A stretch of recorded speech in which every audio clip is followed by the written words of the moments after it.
Hello guys, welcome back to my channel. তো আবারও চলে এসেছি তোমাদের সাথে একটা ছোট্ট মিনি ব্লগ শেয়ার করতে। সো ব্লগটা শুরু করার আগে বলো তোমরা কেমন আছো? আশা করি তোমরা সবাই ভালো আছো, সুস্থ আছো, আমিও ভালো আছি। তো সবাইকে হ্যাপি সানডে। আজকে রোববার আর ছুটির দিন, বাট আমার কোনো ছুটি নেই, ছুটির দিন নয় আমার।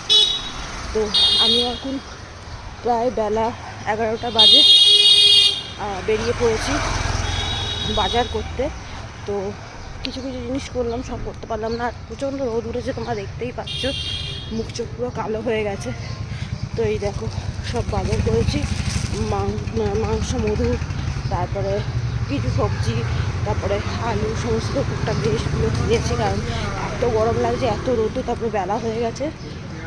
তো যাই হোক, বাজারে গিয়েছিলাম, ভাবলাম তোমাদের সাথে একটু শেয়ার করি, তো শেয়ার করলাম।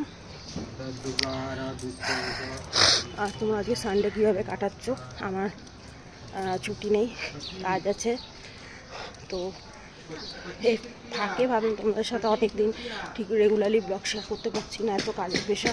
তো সেই কারণে ভাবলাম তোমাদের সাথে একটু ব্লগ শেয়ার করছি। আর ব্লগটা একটু বেলা হবে ছাড়তে, তো প্লিজ তোমরা দেখো, ভালো লাগলে লাইক কমেন্ট শেয়ার করো, ঠিক আছে? তো চলো, দেখা হচ্ছে নতুন কোনো ব্লগে। ততক্ষণ তোমরা ভালো থেকো, সুস্থ থেকো, টাটা।